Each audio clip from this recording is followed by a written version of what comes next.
Maybe quick before they start with the first move. What do you think will we see? Which opening? Well, I have to say honestly that I'm not sure what is Levy's current repertoire with white. I think that mostly he's an e4 player. Hmm. But I've also seen that he's been switching it up a bit in the past, so I have no idea. What is your guess? Which first move is he gonna go for? I have to admit that I listened to him before, and I think he's gonna play d4. So I've yes, there we go, one d4. You're right. Yeah, you're right. So actually, because the cameras have been on for a while, and I could hear when like he was arriving and everything, and yeah, he was talking about playing d4, and he was like, yeah, um, he will probably just play some normal smooth chess. So yeah, that was his preparation there, I guess. And now we see knight f6, but okay, knight f3. Knight f3 first, staying flexible. Yeah, Okay. this can still be everything. Yeah, no, but he does reach for the d pawn. Yeah, or as people are pointing out in the chat, maybe the London. I see some London fans here, but he goes True, for e3. true. Yeah, no bishop to f4. So this is this e3 system. People started playing more recently. You're kind of playing some systems with reversed colors with a tempo up quite Mm. often. And you're aiming for a slower start in the game, but white has quite a lot of flexibility. They can Mm. go for a fianchetto on the queen side with b3 and bishop b2. Ah, on the queen side. Okay. Yeah, I was wondering. So now you can't play bishop f4 anymore. So now you want to put the bishop on b2, or? Yeah, usually white goes for b3, bishop b2, bishop d3, and then short castle. This is an Mm. idea. There's also the so-called collar system where you go for Ah. this kind of triangle pawn structure with pawns on b2, c3, d4, e3, and f2. So you put all of the pawns there.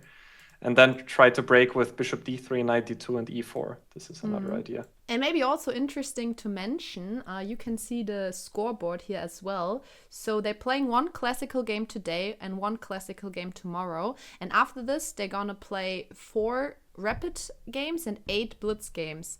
But since there's so much more rapid and blitz games, the classical games are more important. So if they win today, they get 3 points for a win and 1.5 for a draw.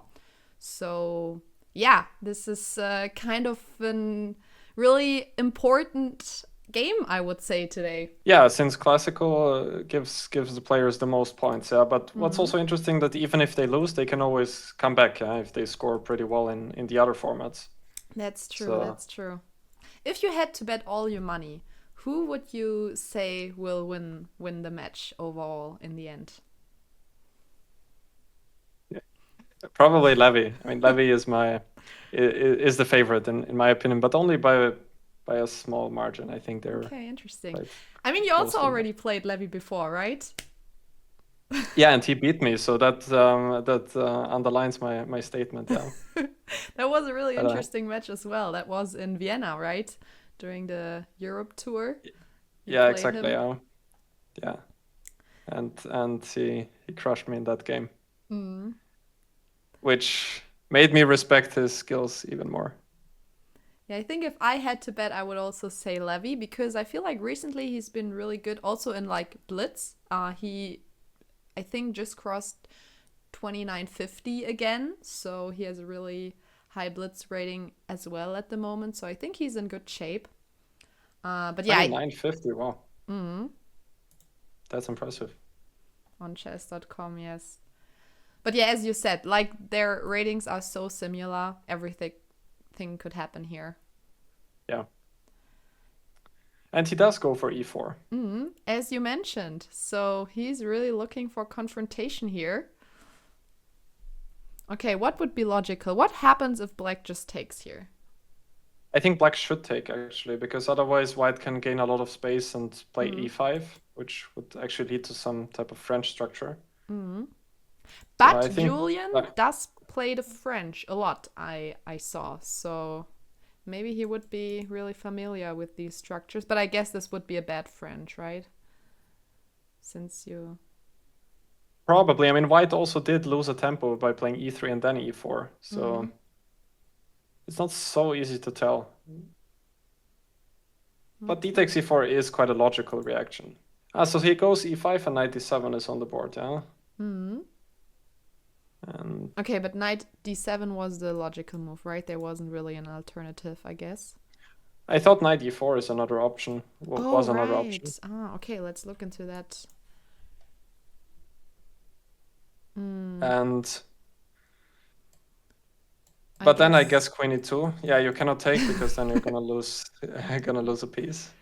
But queen e2 perhaps would have been an Hmm. option, and then black needs to take on d2, otherwise he will drop a Yeah. pawn on e4.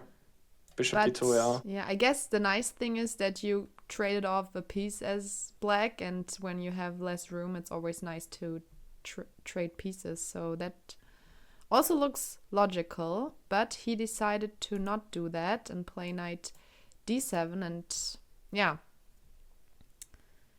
where does this knight want to go now? Usually on c6, but only after pushing c5, so that black is attacking the center. So almost always in the French, you always wanna attack the d4 square. Mm. Or put some pressure on there, because otherwise white is just gonna play on the king side. Mm. And I mean, I black. think it's Oh, sorry. so. I just wanted to say I think it's kind of a nice rule that if you look at these closed pawn structures, I once heard this. I don't think it's like that's not sure if it's always the case, but generally the pawn where the pawn chain is looking towards is the side where you want to play on. So in this case, it's the king side for white, and for black, it's the queen side. And when I thought about it, I think the main reason is that on this side you have more room for your pieces, or more space for your pieces. I actually heard that too. Yeah, and it really does make a lot of sense. And I mean, you already mentioned that like Levy's pawns are pointing to the king side. So in general here, I would be really like I'm not sure if I would have fun castling short side here because I mean, white always just want to attack.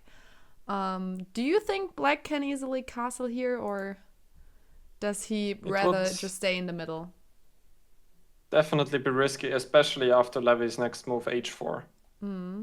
Because if black castles now, there actually might be some sacrifices on h7, followed by Ooh, knight a g5. Greek gift. Yeah, that Yeah, looks very scary. that's already winning here. So Julian should not castle short side right now because Levy is already threatening bishop takes h7 then. So I guess you should still stick to the idea to play in the center with c5.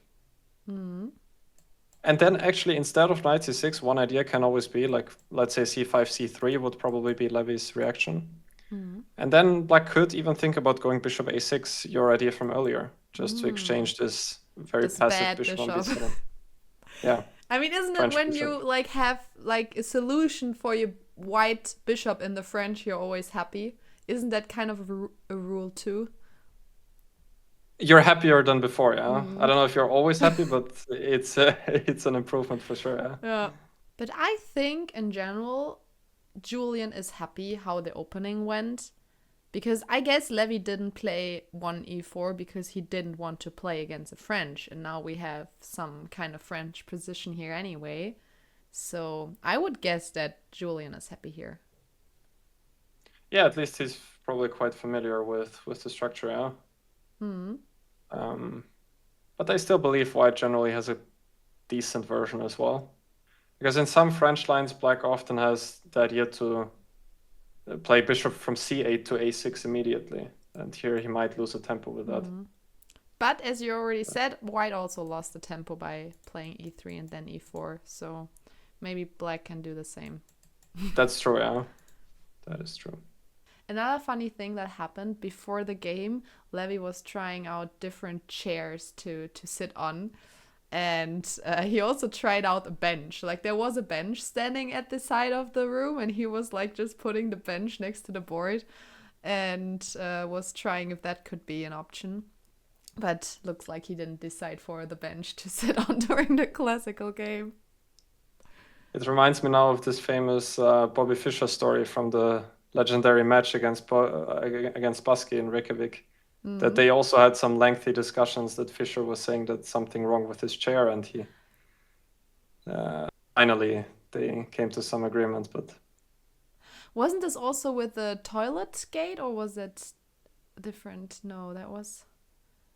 The toilet gate I'm aware of, it's this Kramnik versus Topalov story where Ah, there were some okay, so this cheating has nothing to allegations. do. Yeah, this was later. Okay, so No, what but was then with the chair? So he complained that something's wrong with the chair, or. yeah, I mean, people are gonna go crazy in the chat now, but I think that Fisher complained about some vibrations on the chair, and apparently there was a fly in the In in the the. chair. I think so. Yeah, that's at A least what I living heard. Yeah, fly was in the chair, and that's why the chair yeah, vibrated. something along those lines. Maybe I'm completely mixing up the story, but that's Mm, what I have in my mind now. Yeah. that's interesting. Yeah, I have not heard of the story before. And then they moved like they were playing on the stage, and then for I think the remaining rounds they played in a separate room. Mm, I mean, there's so much happened there in this uh, yeah. in this match, really Chat is legendary. confirming that this story is Thank God. correct. I thought I would be making up some fake story. Yeah, that would be Mm. terrible. Okay, but when we look at the game, so Levi actually did take here and did not go for the fancy plan of playing knight f1 here. What So, did he play? Ah, he oh, played h5. h5. Yeah. Yes, taking more space. So hmm, one strategical idea is that whenever white goes for a3, then Mm. black is generally okay to play c4. Because then we Because, see that b3 square is weakened, and white also cannot play b3 as well anymore because he cannot recapture with the a pawn. okay, that makes sense. But But before that, you don't want to play c4 as black? not necessarily, yeah, because sometimes it can also work, but then white can also break the structure with b3, perhaps. Generally, I would say that Julian is gonna think to either keep the king in the center or to castle queenside. Yeah. So queen c7 followed by queenside castle could be an idea. Hope So that. he took c takes d4, which is actually a little bit of a surprising move because now castling queenside. I mean, he lost a bit of flexibility in the center because he cannot push c4 anymore. And well, black can use the c file, but so could also white. Yeah. So you Maybe. say we take back with the pawn. Because when we take with the Actually, knight, taking this one back with is the knight. hanging, or? There's queen a4 check with a double attack. So if knight Oh. takes d4, knight takes e5, queen a4 check picks up the knight on a6. So you can actually take back with the knight. But yeah, we have actually taking on d4 and knight b4, as you mentioned. And here you propose the move knight to b1, so... Yeah, knight b4 generally should be a good idea because the knight on a6 is not doing anything. And even if the knight is not getting into c2 or d3, it's still better placed on c6. Yeah, you mentioned I want to be here, so on the way to maybe going to c6, we're also annoying white, so that makes a lot of sense. Yeah. I mean, I think that white should stop knight d3. Maybe it's not a huge threat, but it looks a bit strange to allow it. So either knight b1 or again knight f1 could be an idea. At first I was a bit concerned about knight f1 rook c8, but then actually white probably has knight e3, which covers the c2 square. So you're protecting it like this. Yeah, that makes sense. But maybe black can play queen c7 and again try to go for knight c2. So maybe it's just nicer to have a knight here on c3 to prevent all the stuff happening on the c file. Yeah, on the other hand, you probably would be happy to have the knight maybe on the king side later on to help with the attack, which is going to be more difficult on c3. That's true, that's true. Oh, he's actually allowing knight d3. a3, we didn't talk about this move. Yeah, it's the question who this trade actually favors, because if black takes on c1, at least white is getting one piece onto the game immediately, and black is exchanging the knight, which has already traveled quite a far way, for a piece which did not even move once, which Yeah. from if you talk about it like that, it sounds very nice for white. Yeah, Black lost a lot of tempi there. But you get the bishop. Yeah, and as you said earlier, Black has less space, so exchanging minor pieces is generally in his favor. Levy just stood up, so we might be Oh, yes, we seeing. have to go to the confession booth. Okay. We might see it. Oh, this looks like an interrogation room. This is going to be a great clip. Okay, this is the first confessional of the match. It's also raining in this little room, and the computer is getting wet. We have an amazing setup here. It's like a beautiful atelier. You know, we have a, I don't know how to say that word in Spanish, but it's like a garden, like greenhouse.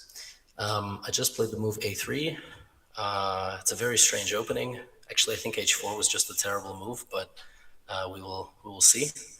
Yeah, he really surprised me with the way that he played in the beginning, with this like allowing me to play e5. So yeah, I don't know how to play the position at all. I'm doing my best, but now he can play like knight d3, take my bishop. But I think it looks pretty pleasant for me. Very unprincipled chess. Don't play like this at home. Also, it's very cold here, so I'm going to go back inside. That's all. Shout out to both commentary channels, mine and the French one. But go America. Yeah, that was interesting. So he doesn't seem comfortable. Like, he was like, I have no idea what this position is about. Yeah, he was quite harsh on his decision to play h4 earlier, which I think is a bit too harsh. I don't think that was bad or anything, but yeah, I have a feeling that he's just not fully familiar with the position. Yeah, I mean, that's what it sounds like, right? I mean, the evil bar also shows us this position is completely fine, but he's just not used to playing these types of position as much as Julian, probably. Yeah, definitely. And in those structures, experience actually matters a lot in those close structures, because he's going to be more aware where the pieces belong. Ah, but that was really nice that this worked with the confession booth. So I'm really curious as if Julian is also gonna go there, and if he's gonna go there, if he's gonna speak French, probably. So we'll need to try to translate then. Okay, we have knight d3 on the board. So let's see if he's gonna go for king e2 or king f1. I feel like king f1 is the more natural move. Yeah, unless he's worried about this knight on d3. Like after king of... Yeah, he goes king e2. Because I was just thinking if king f1 comes, then maybe Julian could also think about queen to c8 and then queen a6 again. The idea which Chad pointed out earlier, which only works after king f1, yeah. Yeah, but now he's taking immediately on c1. So Levy will also take back, yes, with the rook.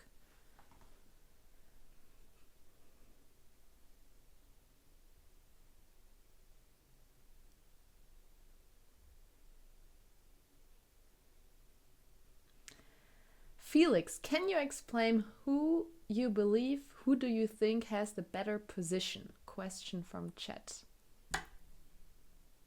Finally, a more serious question now. Been waiting for the whole stream. I'm joking. So I think White does still have, the slightly better position. Of course, everyone can see the eval bar.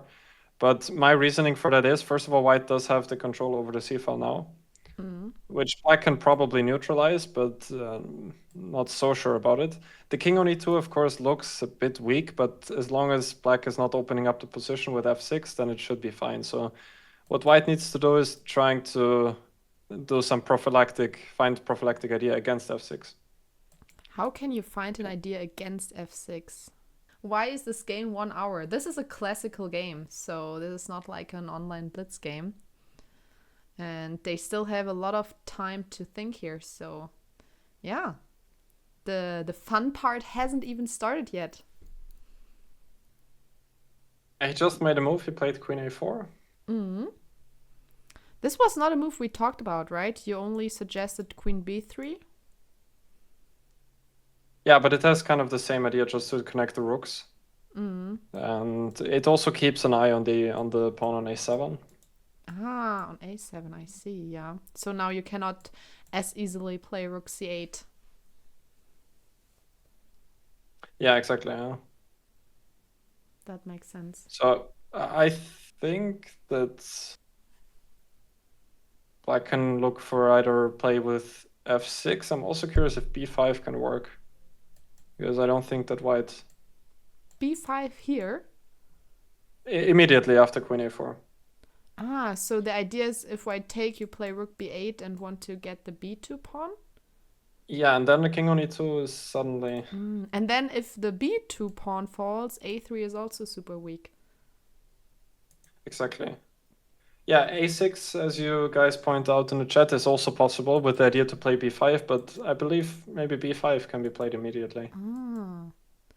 So I guess then we should not take, right? If b5 is coming. Yeah, I would say so. Maybe he can go for queen a6, but then queen b6 and... Interesting. So maybe that's why queen a4 was not the best move, because I saw that the evil bar changed a little bit after this move. So yeah, maybe because of b5, this was not the best move here. Can you just put in one move? Someone in the chat suggested knight g1 instead of queen a4, which Knight is g1. an incredibly creative idea. What is the Trying idea? to play f4 next, Uh-huh. and then put the knight back to f3. I had the impression that it should probably be a bit too slow, but I couldn't see the refutation. So if f6, f4, and then the knight can go back to f3. Interesting. Yeah, you're just So taking the time to put your knight back to g1. But yeah, I can see why this is not so human to play. I think it's really not so intuitive to like your king is the most active piece on the board kind of right now. Like nothing is in front of the king. No pieces yeah, made it before the second rank here. still kudos for the creativity. Yeah, I agree. But yeah, queen a4 instead. No. What is Levy's time? He's down to both are on around 50 Yeah. minutes. Yeah. 50 minutes.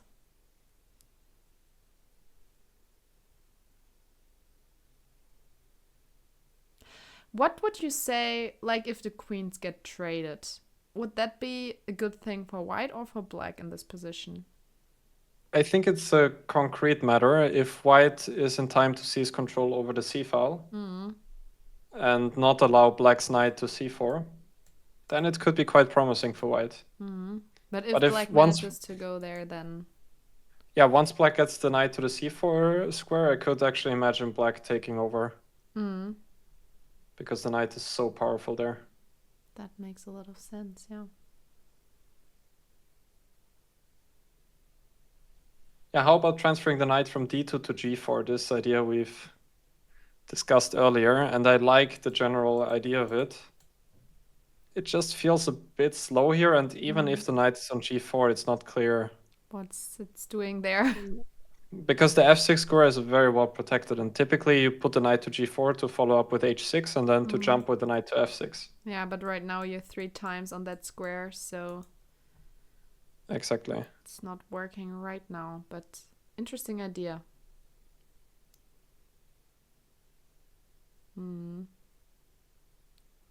Yeah, I guess I would try to play rook c6 here. I like your suggestion, rook c6, it looks logical, but after b5 you go Queen c2. queen c2, knight b6. Yeah. Can I play b3 too? Oh no, a3 is always hanging, right? It would be a nice move generally to make, but a3 I think is always hanging.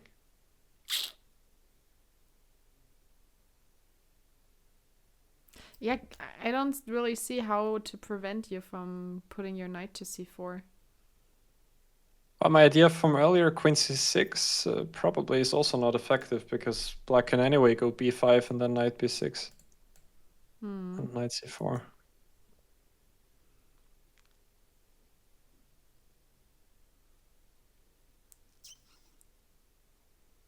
Yeah, I guess in the end we will also put a knight here, and then we both just have 2 active knights. Chat wants Levy to play g4 here. I mean, we already discussed this in a different position, that we think this is like weakening the white king too much, right? Yeah, then black could think about pushing f6 at the right time. And also g4, it's not clear where the attack is actually going. Like, even Yeah. after g4, if I go b5 and stick to my plan of putting the knight to c4. You can't even play g5 without black having Yeah. the option to take here. That's right, yeah. Yeah, queen c6, I still like that move. Chad is also pointing it out.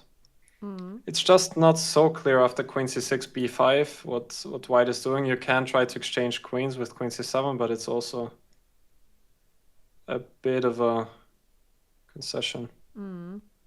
So what move do you think is most likely to happen here? Rook c6?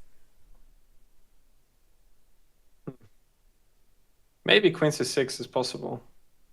Now I'm thinking if queen c6, b5, I can go maybe queen b7. It looks a bit artificial, but I want to Do you prepare want rook to double? c7. Ah, I see. Why not?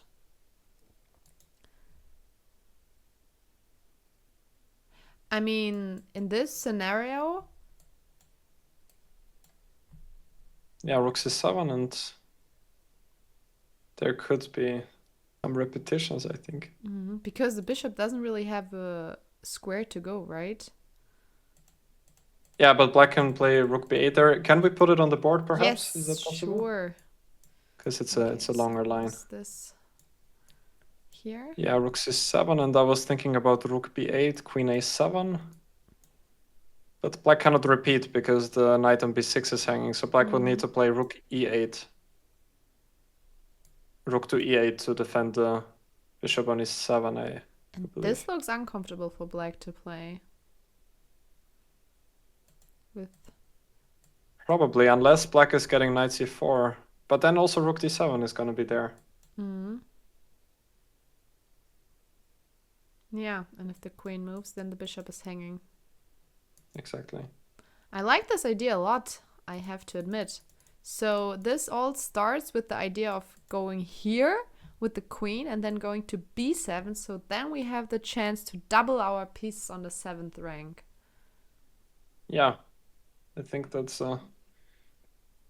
it's best to find some play immediately. As I said, if the knight appears on c4, it could be unpleasant for white even. True. What would you say is the maximum time you should spend on a move? Probably it is something like that, like 15 to 20 minutes, I would say. Is already quite a lot. From my personal experience, whenever I'm spending more than 10-15 minutes... He did go for g4! Oh my god! I cannot believe this. This is crazy. I did not see g4 coming. Wow. So he wants to go for the attack. That's interesting. I really thought his king is too weak, but yeah, he's not disappointing us. He's here to play an exciting chess game. Definitely more exciting than queen c6. But we already said, like, g5 right now is not really the idea. Maybe he wants to go rook g1 and then g5. Is that an idea? Probably, yeah. But where is he going with the queen after b5? That's an important question. Because black could still have the idea to counter with f6 as well at the right time. Yeah, and we need to be... we need to really be sure that our king is not too insecure in the middle of the board.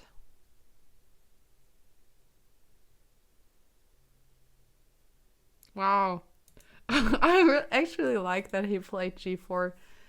He's really trying to get an exciting game here.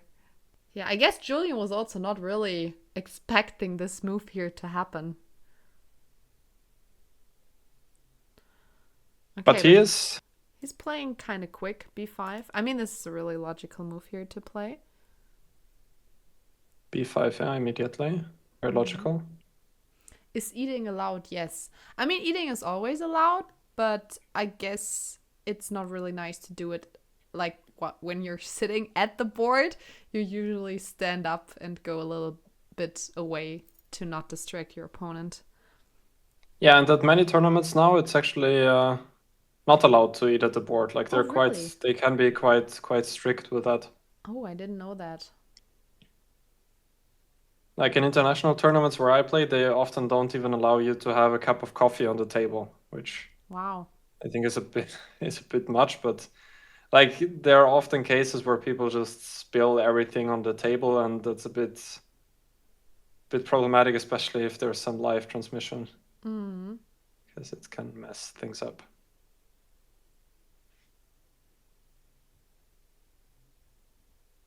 Interesting.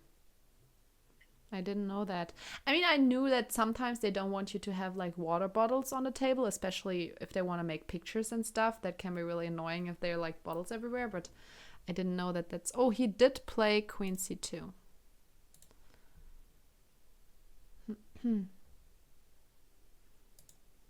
Yeah, that was the move we expected, right? Yeah, say so.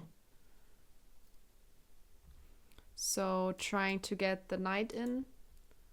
So yeah, now the question is, Levy, do you want to try to push g5 somehow and go for example with rook g1 here?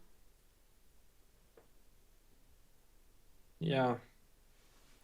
It's probably the idea. It would be quite sad to now play queen c7 to exchange queens. So. And the thing is, okay, this didn't happen, but Black only played the moves that were pretty obvious, and Levy is still thinking. So, I mean, when he played g4, I think he knew that the plan is to play this, but since he's still thinking, that just shows that he is not so happy with his position. Yeah, queen d7 also seems like a logical move, yeah, Chad. It's just connecting the rooks is usually a good idea, and knight c4 is probably not running away. But I don't see any reason why not to start with knight c4.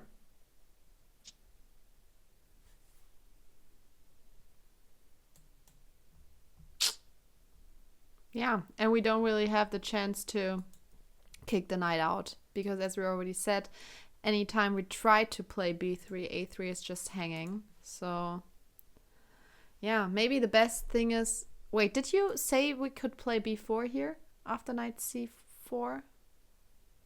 No, rook c2. I mean, maybe b4, but then I'm also worried because then Black can play a5 and attack our queen side and open things up. You just want to open up the position then. Yeah, that makes sense. We're too slow, because if we would get like this, then we're fine. But the problem is then a3 is also hanging and...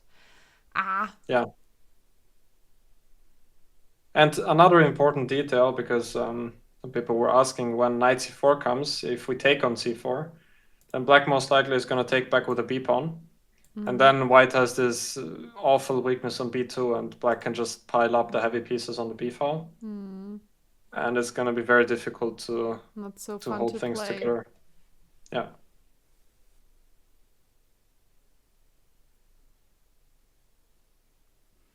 Yeah, I mean, it's not losing. Levy can still draw this game for sure, but yeah. I mean, if we look at the last moves, so Black made room for the knight here on c4, so that's a huge improvement. And in the meantime, Levy moved the queen like 4 times and played g4. So yeah, if we look at the last 4 moves, definitely Black improved his position. Yeah, the knight on c4 is a beautiful piece, which cannot really be traded or kicked out. This was kind of my fear from the start, that once we enter this French position, experience matters. And Julian really knew where to place his pieces and it how really to approach seemed like the he went a straight line until now. Like, yeah.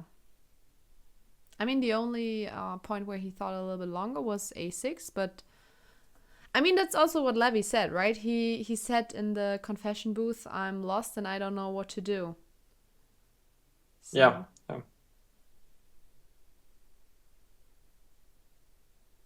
Okay, he did play rook c2.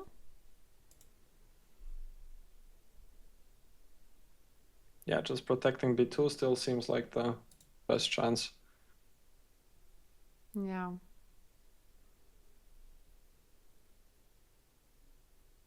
And Julian now has a couple of different options.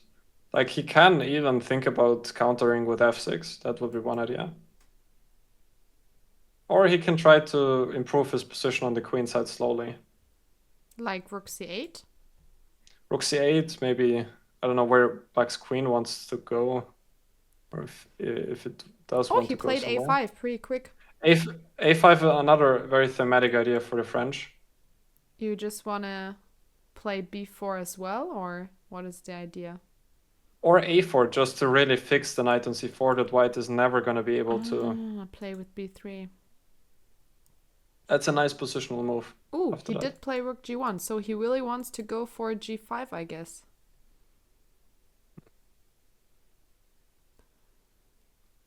Yeah, I guess when you play g4, you have really fixed in your head that you want to push the pawn, so it's hard to decide otherwise.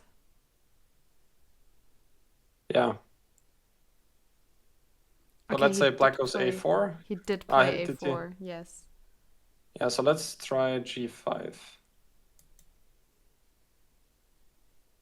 I guess rook c8 and knight f1. Knight f1.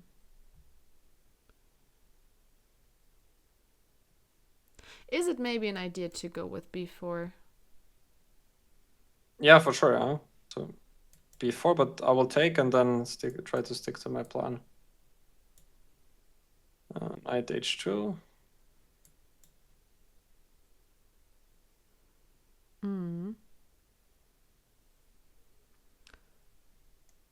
Okay, he did play g5. I really hope he is gonna go for this plan with knight f1 because, well, the engine still says that black is better in all of these lines, but at least white would have kind of a clear plan to follow. Yes. And I mean, once a knight is on f6, I mean, I'm optimistic again. Yeah. Okay, queen b6 happened. That's a good move because now if knight f1 comes, then he's going to be much faster with b4. And then he can take with a queen. Take back with a queen, I see. And if black manages to exchange queens, he's going to be completely out of danger. And he did play knight h2. Yes, amazing. I'm so happy, actually. Because it's a really instructive and nice move. Yeah, now that the pawn is no longer attacked twice, we use this knight here.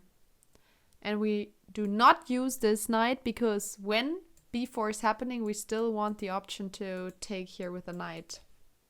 Yeah, so the moves we talked about was like b4 or king h8. Is there anything else that would make sense for Julian here? I mean, chat suggests to take on d2 or asking why we didn't analyze it before. Knight takes d2 is, to some extent, a little bit of a sad move because the knight on c4 is just such a beautiful piece. And white would never want to take here themselves. Exactly, and in endgames, for example, this pawn on b2 would be a huge weakness, and the knight on c4 is very nice. Oh, so. He did take on d2. Wow. We just said that we don't think this is gonna happen, and there we go. And it seems like the best move. It's actually a good move because he probably wants to play b4 immediately after that. Wow. Which makes it concretely possible. Yeah, the question is also, how is white going to recapture? Because when you take with the queen, then your queen is off this diagonal. The king is not too happy here. And the rook, you want to be on the open file. So probably queen takes, I guess. I would prefer to take with the rook, I think. Oh, you because think then you still... Because you still have the threat of knight g4, knight f6, and then h7 will be checkmate. Yeah, I just But thought the rook is better on the c file, but yeah, you don't really like you don't want to put any piece on a d2 square, I guess. Yeah, and black is anyway probably gonna follow up with b4 and doesn't really care about the c file, but more about opening up the b file and then going after the pawn on b2. Once the b file opens up.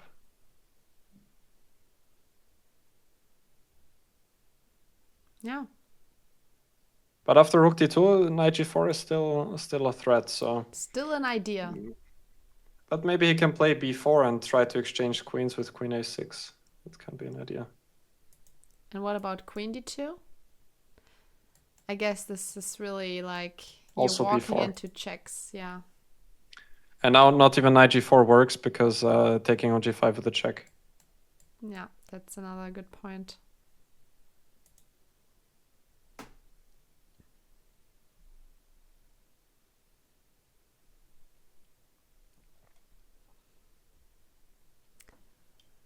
Looks like he took with the rook to me. Yeah.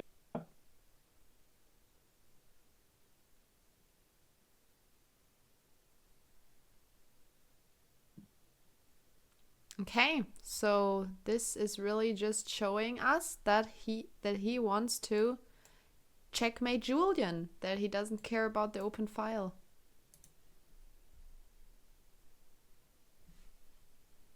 Yeah. And black still needs to be careful of this knight g4, knight f6 threat. If you had to bet now who's gonna win this game, what would you say? I think it's actually not unlikely that it can be a draw because I believe that Julian should play b4 here to exchange queens with queen a6. And after that, a lot of material disappears from the board. Okay, he did play b4, so he's probably really planning on playing queen a6 next. Is there a way for Levy to prevent the queen trade? Not really, right? I don't If think you move so. the Otherwise, queen, then you can just take on a3. yeah, he will be too slow. Okay. And the move has been played. No, but you proposed taking here first and then knight g4, right? And he played knight g4 immediately, Yes. yeah? Which I think we've also discussed before. And Yeah, here queen a6, I thought, was the move we discussed. yeah, but also there white was fine, right? Like with some knight f6 check ideas and then putting the knight to d7 and joining into the game again. Queen a6 definitely feels logical because it feels like... You don't want to be mated. Exactly, yeah. Queen a6 happened here. Yeah, as we sort of expected, I think it's a very logical decision. But in this endgame, as we already said, white actually has a really nice knight when it maybe comes here at some point, and then maybe sometimes you can even take here. I don't know. So how is it exactly? So I think knight let's say f6 was white... the best move. Okay, knight f6 check, king h8. I just don't... Knight d7 looks nice, but after rook d8, I'm not sure where you're going to c5 or... Probably. Yeah, why not? Because when you take, we have a pass pawn again. Yeah, that's true. And actually in many endgames, this extra space on the king side for white can be incredibly useful because the king will always have back rank issues. That's a really Because good point, yeah. whenever black goes g6, white will play h6. Whenever black goes h6, white will probably go g6. The king will be stuck on the 8th rank. Yeah, now it seems like Levy is a little bit better here in this endgame. He goes for h6. Again, a move we didn't really think about. I mean, I guess after g6, he just really wants his knight on f6. What else could be his idea? Yeah. Which would allow black maybe then to take. Yeah. But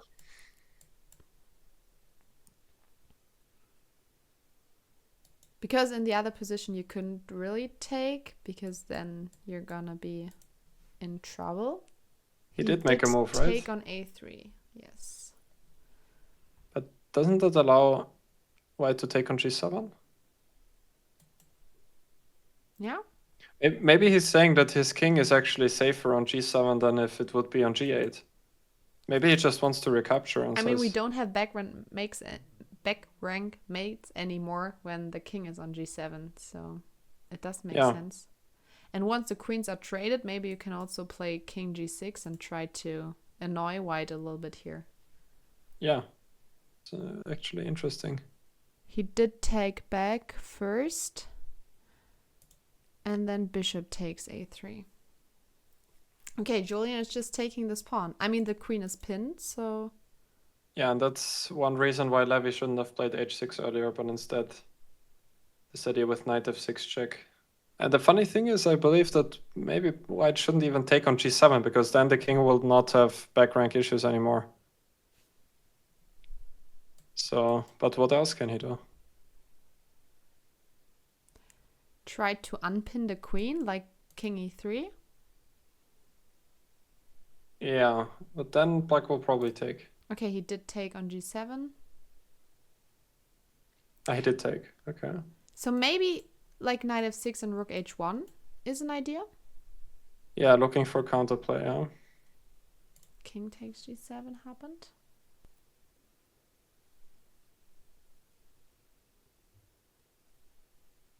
Then it would be nice.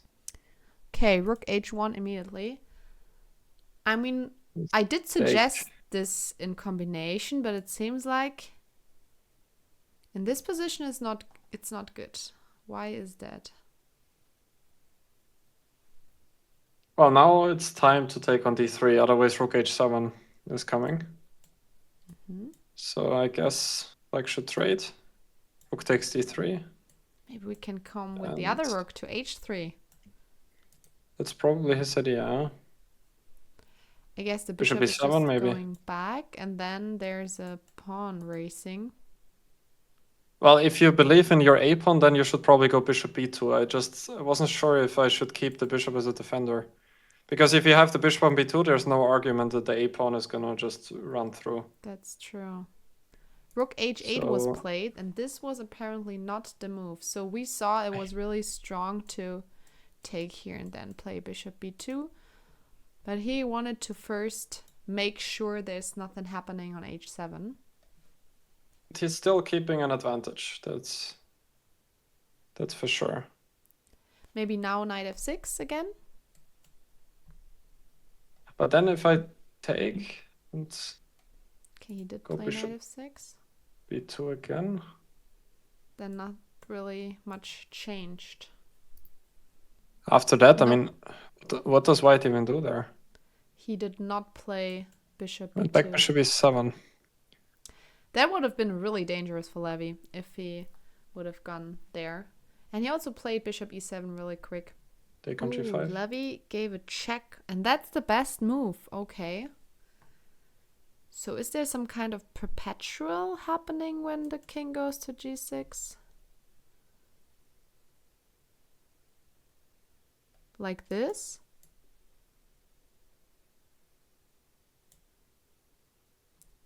King f5. Is it maybe risky, yeah? Rook f3 or something. Now I'm trying to mate you again. One question though. So if he goes king f8 now? Yes. You suggested to go back knight f6, yeah? And what if I push now a3?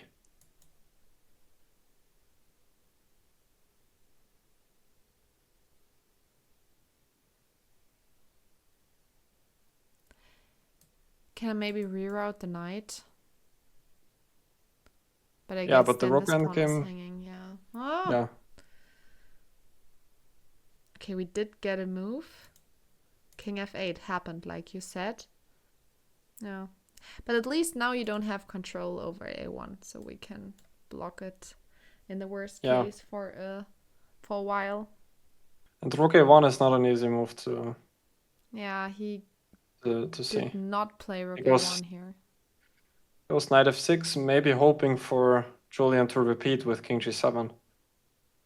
But white can go for a3. Black can go for a3. Yeah, there's not really something to be afraid of here. Like, Levy is not threatening anything, so Julian doesn't need to repeat the moves. Yeah, h7 is not really hanging because this pawn is just too fast. And he does play a3, so he doesn't want to draw. He's saying, haha, I'm the h-pawn up. Yeah, maybe white's best is still to go for some rook a1 ideas just to stop the pawn, but does he go for rook b3? What's his idea? He did play a2. Best move. Julian on fire today. Finding some best moves here.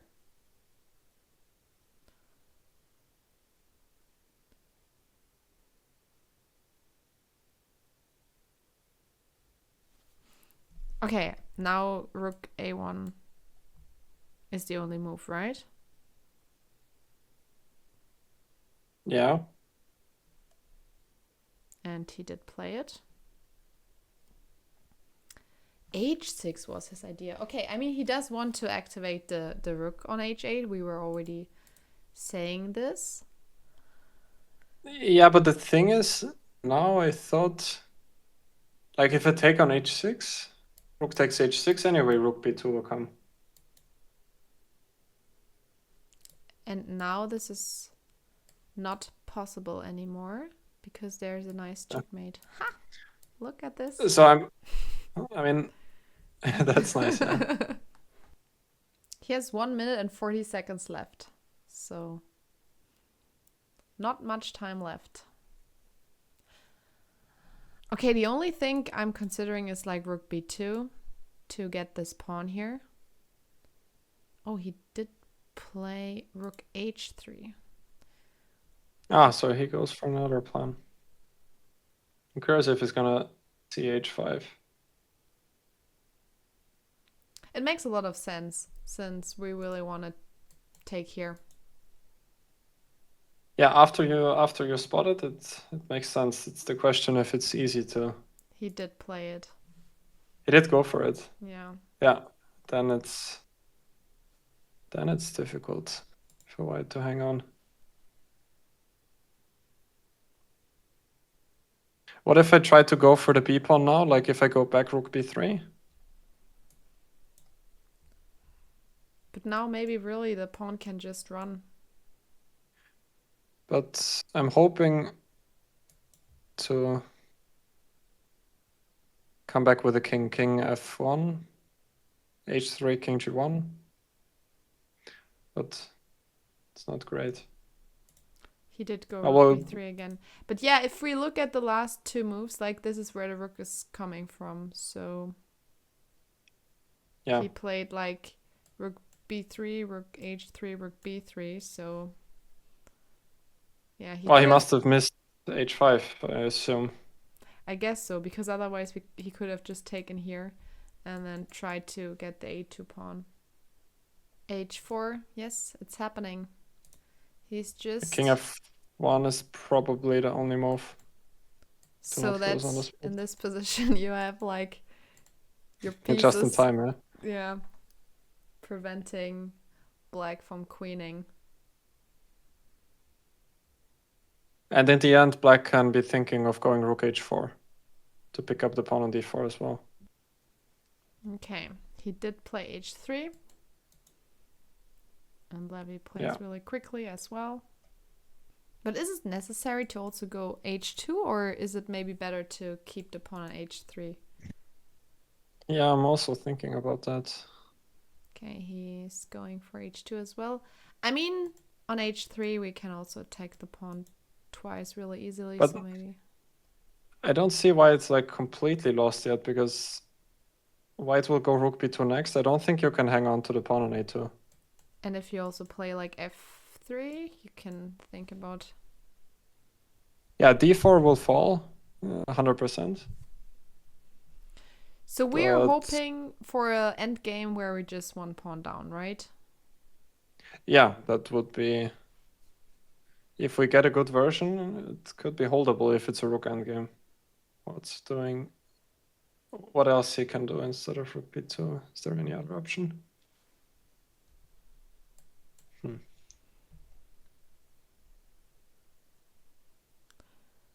I mean, rook b2 looks so logical. You cannot really move this rook. You cannot really move the knight. So I would also say rook b2. And it It's like was the best played. chance. Yeah.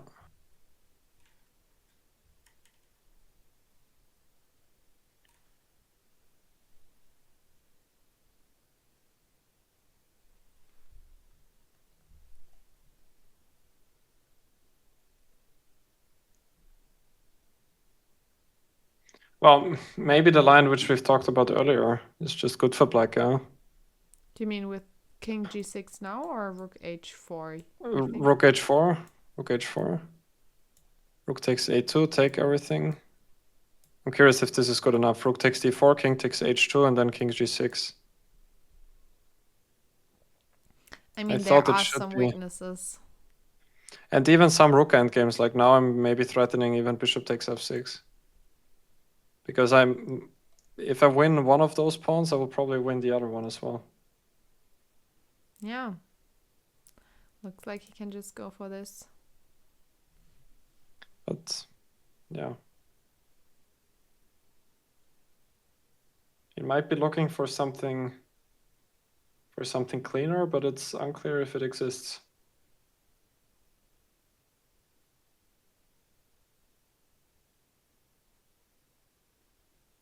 He did go for king g6. Yeah, immediately. Looks like this is also possible. Playing rook Yeah, so he's h5. actually just keeping the pawn on h2 alive. I mean, maybe And he if- can also take with the king on g5, right? Yeah, that must be his idea, which is actually quite logical and also quite good.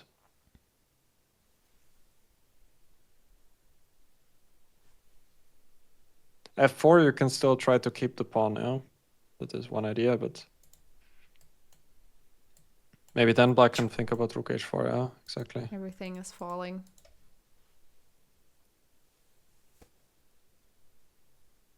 He did go for f4.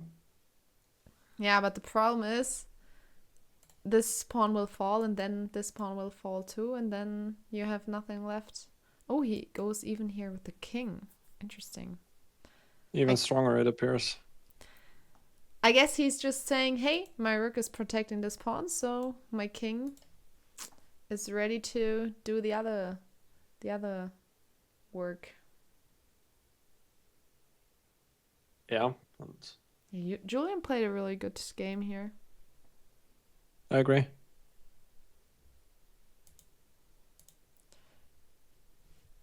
%88% accuracy right now.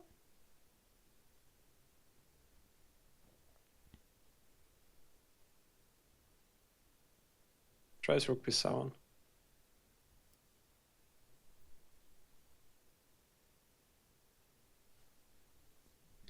Is it now time to give up the bishop? On f6. But then actually white doesn't need to take back immediately, but can take on f7 first. That could be nice. But then rook b8 will come and rook b1 is hard to stop. So I think bishop f6 should be good enough. Levy just lost so much time with his maneuvers. Yeah.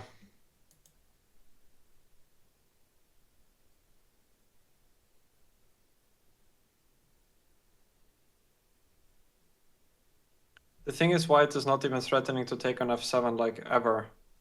Because whenever the rook leaves the b file, black will play rook h to b8 and then rook b1 on the next move. Good point.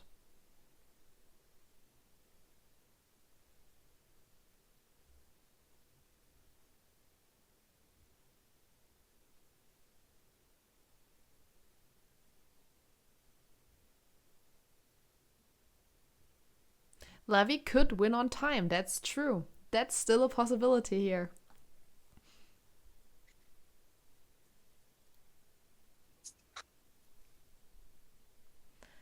I mean, this happened to the best players before.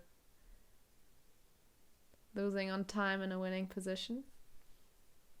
Yeah, Ivanchuk is quite well known for that. I also won against him like that. I felt Oh, really really? bad. Oh, Yeah, it was that 2 years ago. Yeah, Yeah. if you just like thinking about a line and totally forget about the time. On to 30. No, he made a move. Rook h3. Brilliant. Just Okay, leaving because but as you said, now just rook b3 and it's a it's a beautiful idea. Huh? Can you just quickly type in bishop takes f6? I'm also curious if it would have been winning instead of in rook this h3. position. Yeah, it's also good, yeah. But he's giving us extra content, so that's I mean, it is a brilliant move, so he's going for it. yeah. It's a nice idea. Yeah, it's given a brilliant because it's sacrificing the bishop temporarily, but this is just a really deadly threat.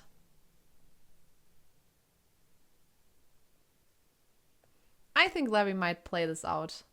Like, I could imagine he's taking here, and it is a nice ending. Yeah, white even doesn't really have a move, huh? Except for taking only 7. Like, What if, yeah, you go back to b2? He did that. yeah.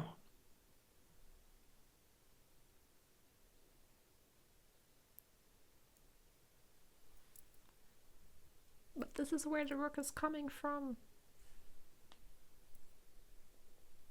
Yeah, and black could take on f4 maybe. Pick up some pawns now. Or take on f6 first. Be good too.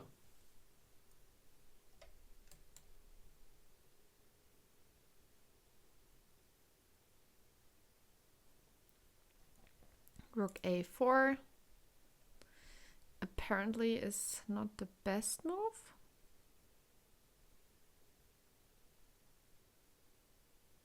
You said he should have taken f4, right?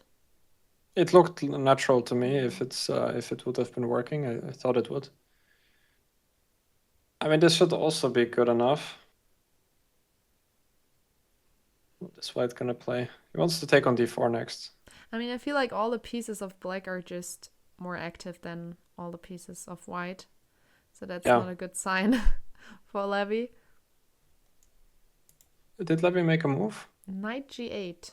Knight g8.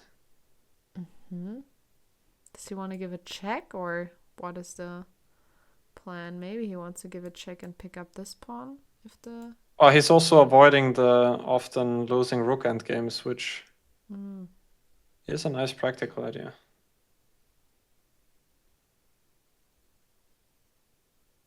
Julian down to 10 seconds. Ah!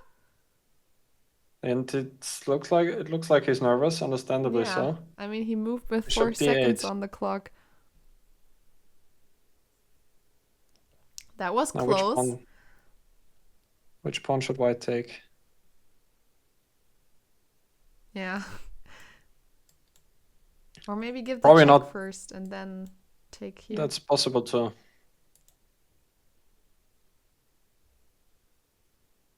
But I guess I would take the a2 pawn if I had Yeah, to he gives decide between these two. Gives a check first. Yeah, the question is, do you want to give white the chance to take on f7, or do you want to protect it? Well, but if he goes back king g6, then finally white will take on a2. Think. Oh, we see. Wow. But why is it Evil such Bart. a big mistake? Because now f4 is not hanging anymore? I'm trying to figure it out. I mean, there can be some tricks with f5. I was thinking if it can be working, but f5 check, take, and rook somewhere from behind, but it's not working here. I wanted to get it with rook b6, but it's not. Okay, not but maybe we working just take here. Or He took on a2. no, not yet. But that He didn't? no, I suggested that. He took with this rook, which is apparently better. Correct. Yeah, This is so complicated. he's coming back. Rook d4 on the board. I still don't understand why you needed to take with this rook. Was it because Now of the... just to keep the back rank protected. Okay. Rook a8 played. I thought some idea like f5 could have been working now. He goes for this, which also appears interesting. Yeah, f5 would have been the best move. And then you wanted to go rook a8, I guess. After take, actually rook a6, and you can never take on g5 because of knight f7. And then the bishop would have been hanging. But he goes for this, also good move. Because rook g8 check can be a bit annoying. Yeah, this is a really intense game. I really thought this was over, but Levy is coming back.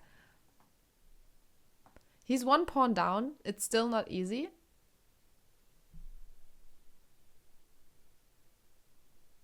But is he threatening something? Like if the bishop just goes away, we give a check.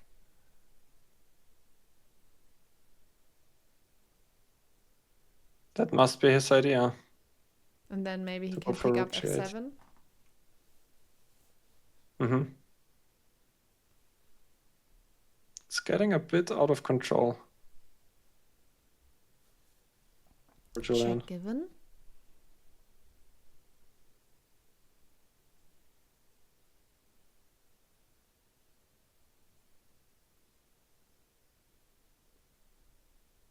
I don't see why this is still so much better for black.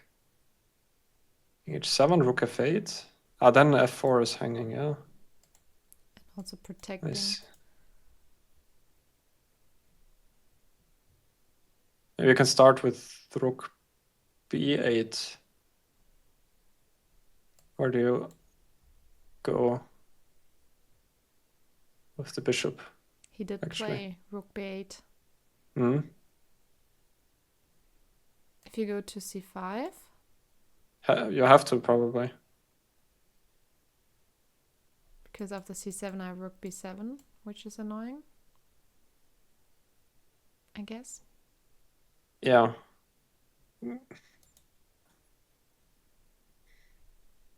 I goes rook b4. Didn't expect that. Or he didn't?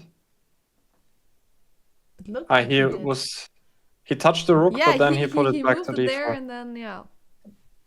But now he has to play rook b4. It's the only way to keep the bishop protected, and he did go for it. But knight takes f7. Yeah, I guess taking will the be played. pawn. Why not? And this is also threatening rook h8 then.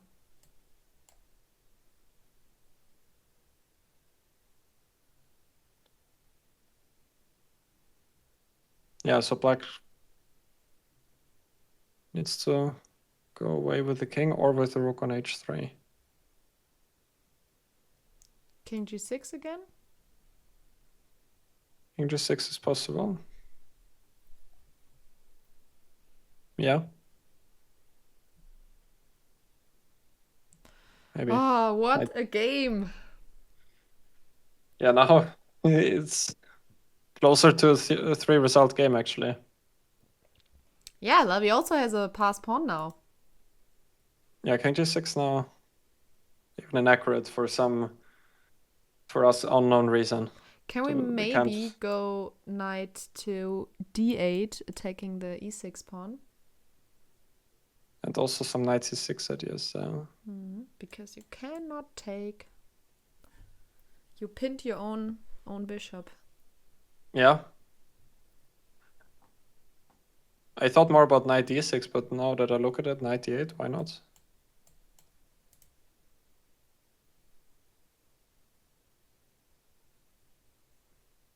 Ah, he listened to you. At least keeping Black's king from entering via f5. That's true, yeah.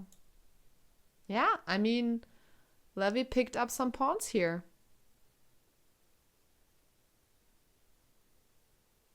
And as you said, Levy also has some ideas, so this is really not clear, and both players don't have any time left. So, King h5. okay, he could trade rooks if he wanted to, but I guess this is not in the spirit of the position. Well, unless the g-pawn is running. Oh, you mean in this position we can just play g6? What is happening there, actually?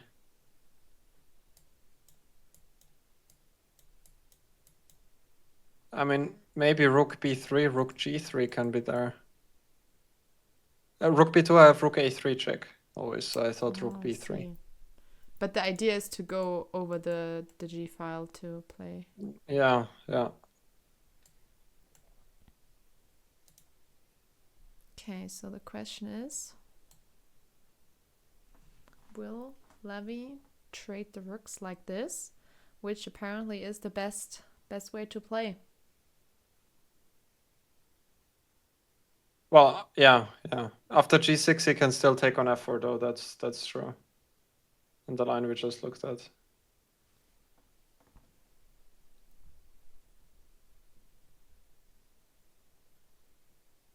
Maybe it's very low on time, right?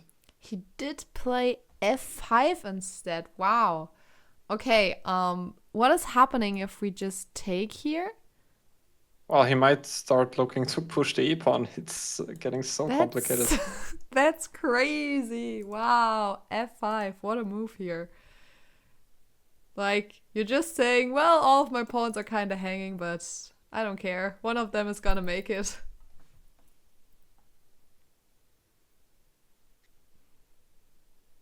And this is unbelievable. Complete turnaround.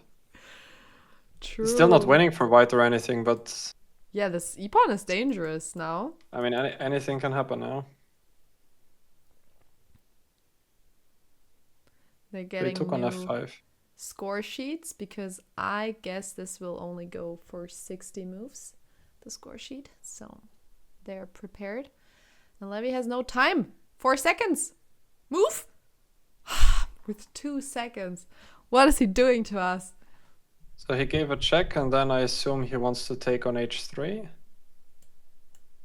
Yeah, now he has 2 pawns and need to decide which pawn he wants to push.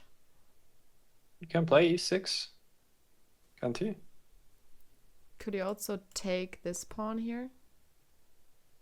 Probably, yeah. I was just already looking at more ambitious. E6.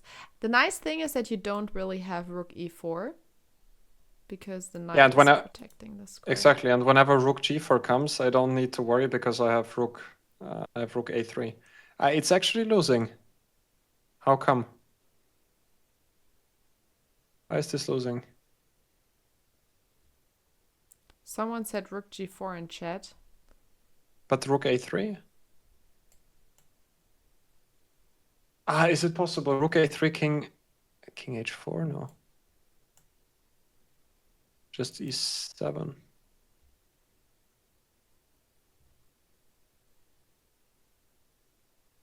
Because of bishop c5? Okay, this was not the move. Was it immediately, or that was very difficult to understand? Bishop c5, I thought e7 also.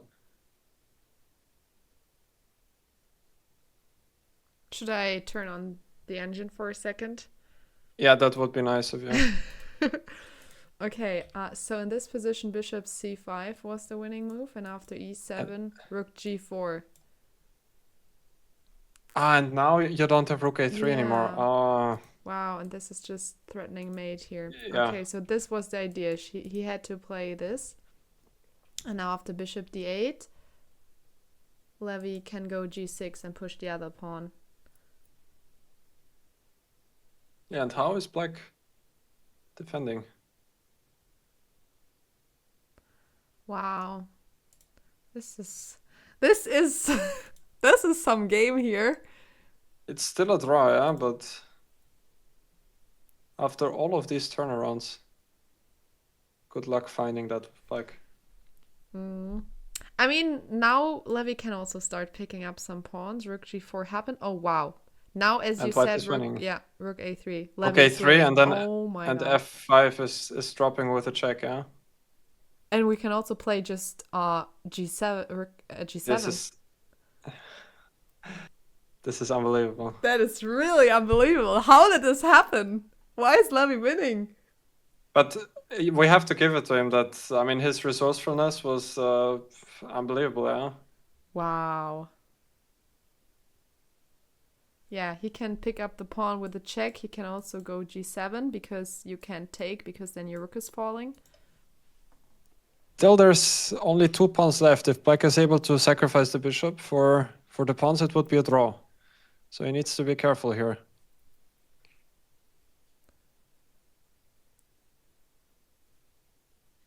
So what is the right way to... Both, you're saying both is good, yeah? Okay, G7 or knight am takes I, f5. yeah, am I threatening something? That's the question. But also, what is black doing?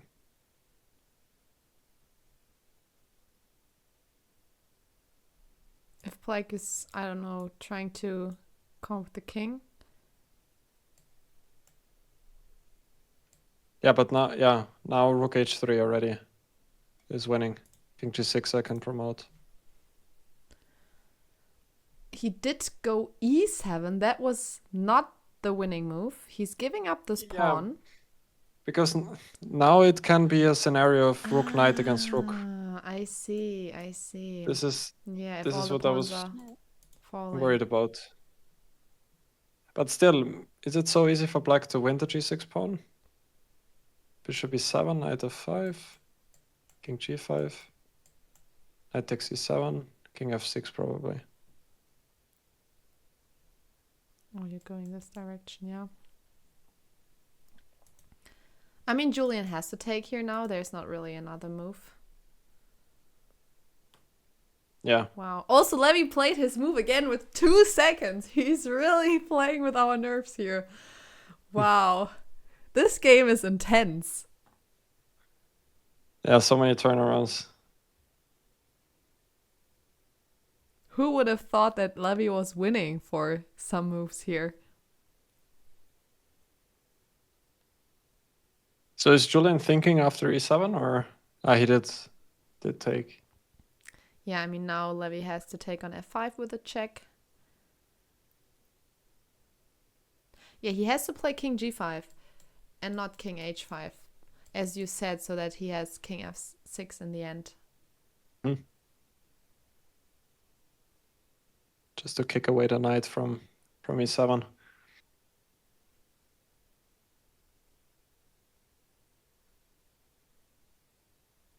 Do you think Levy's gonna play knight and rook against rook? No. You think he's just gonna offer a draw, yeah? Would you play it? I've played it many times, Oh, actually. really? Did you win it? In classical, never, but in blitz I did, yeah. Okay, well then. I mean, he has nothing to lose, so. Yeah. Yeah, so it's pretty easy now for Julian to pick up the pawn.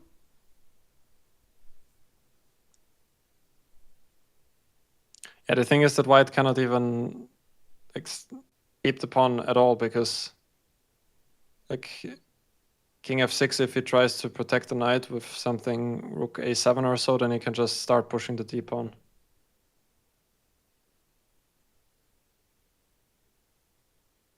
Yeah. I mean, I guess just all the pawns will fall now, and then the question is if Levy's gonna try and win rook knight against rook or not. It's a theoretical draw. I guess you just give many checks with the rook is the easiest way to hold the draw, or what Yeah, would and you say? try to stay as far away as possible with rook and king, because if they're close to each other, you can always run into some forks or tricks. But if you stay away as far as possible, then usually it should not be a problem.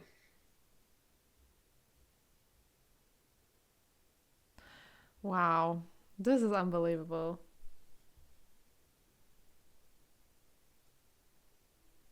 Okay, Levy down to 5 seconds again. Levy!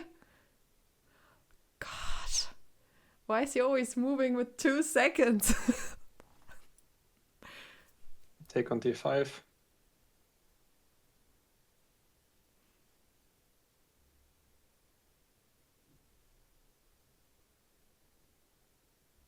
Yeah, now he can take on h2 as well. Yeah.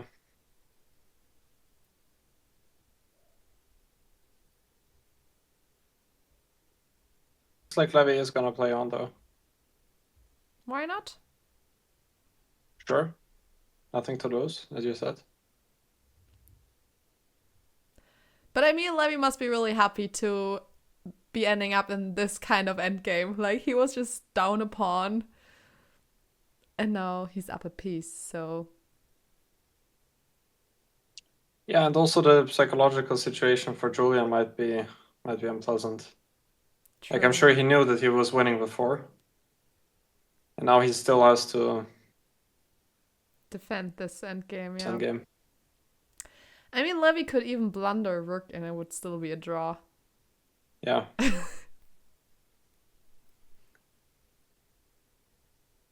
But even white is a pretty bad version here because the king is cut off. Okay, he will play knight g4 and then he will bring the king, but...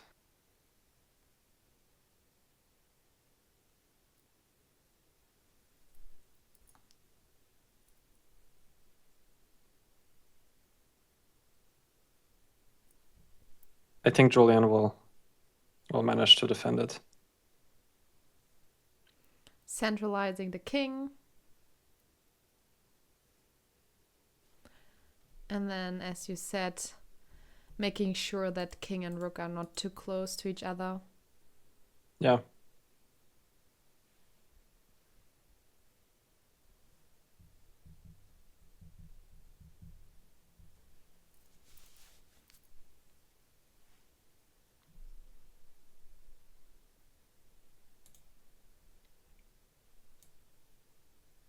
G4 played.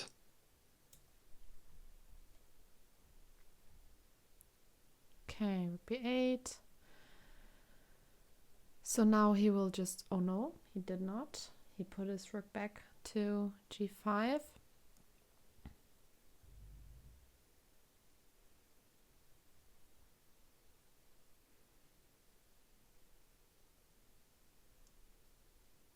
What happened here? There's no move. Oh, maybe okay. he touched... Rook Yeah, he did touch the rook, but he was not 100% sure where to go. Okay, now the moves from Levy are also coming quicker. Yeah, maybe we could use the chance to thank our sponsor again for today's stream. So yeah, quick shout out to our sponsor. So this event, Gotham versus Julian, is presented by Incogni. And most people don't realize this, but scams and identity thefts often start with your personal data being exposed online. So your name, your address, your phone number, even information about your family can be found on all kinds of websites across the internet. Yeah, and once the information is out there, it can get pretty dangerous pretty fast. Exactly, and that's where Incogni comes in. So Incogni helps to remove your personal information from the internet automatically, so scammers cannot easily find or misuse it. And you don't have to do it all by yourself.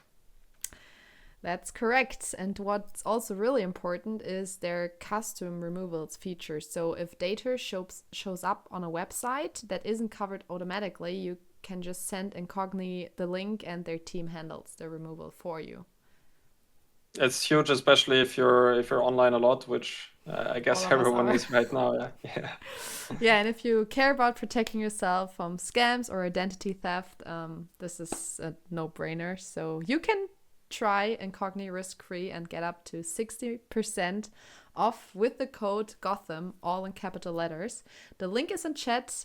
So yeah, huge thanks for Incogni to supporting the event. Yeah. And I will also make sure that we have the link in chat. There we go.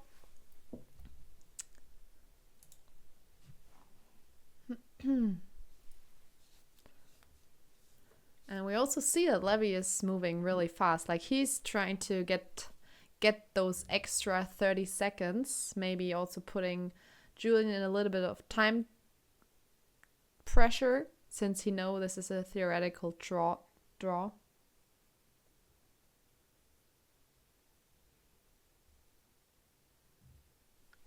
Yeah, but generally Rook and Knight against Rook is one of the easier ones. Rook and Bishop against Rook tends to be way more tricky. Wait, you say Rook against Knight is way more tricky? No, Rook and Knight against Rook is probably the easiest. Ah. Rook and Bishop against Rook is trickier because Yeah, Rook and Bishop generally make a better pair.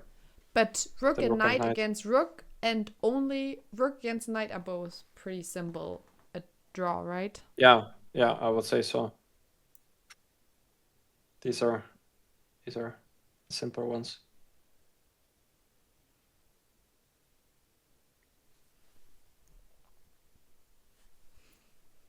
Did you ever lose Rook and Knight against Rook in a blitz game? Maybe online, I'm not sure, but I mean online I even lost Rook against Rook, yeah, because people were flagging me, but Happens to the best. yeah. Chad is saying But Vidit also lost an endgame like this before. Yeah, happens to the best. yeah, in Blitz for sure it's possible. It's so easy to just blunder a fork somehow.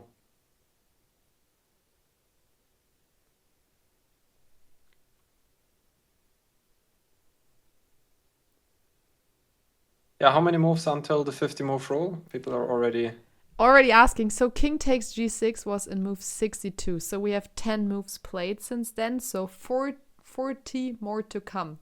So yeah, I don't think that we will see 50 moves. I would guess that the game would end before that.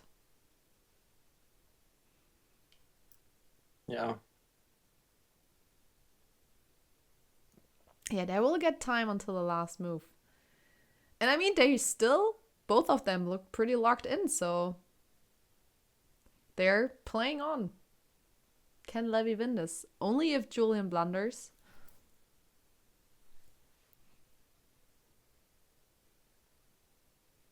Yeah, but Julian realizes that he needs to be careful now. That still time to focus, and then can try to use the white pieces tomorrow. If you just look at it, like a draw with black pieces is not a bad result. But when you look at the game, you realize that is a little bit unfortunate. Yeah. Now he's But gonna he was be also losing for 2 moves. exactly, yeah. So in the end, it kind of balanced it out again. I guess Levy is trying to activate his pieces here. Okay. Bringing the knight in. Yeah, he needs to try to push back the king to the 8th rank to get some hopes of being able to win. Yeah, maybe we can explain the 50 move rule if not everyone knows that. So, because in endgame sometimes they're just shuffling pieces, nothing is happening. So there's the rule when for 50 moves nothing is captured and no pawn moved, then it's a draw. And since there's no pawn left, we can just check at what point the last piece was captured, and that was in move 62. So that would mean in move 112 this would be an automatic draw. Exactly.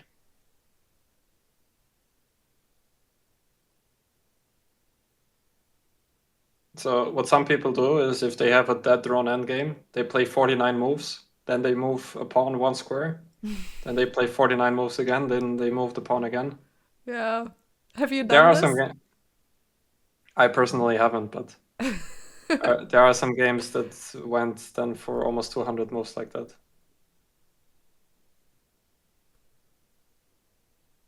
I think there was a game between David Oh, Howell and they and shake. Hare They shook Krishna. hands. They Yes. exchanged. They Yes. exchanged. Wow. So they did go for draw. What a game. I think both of them Oh. cannot really believe what happened there. I mean, look at them. This still was a game. Yeah.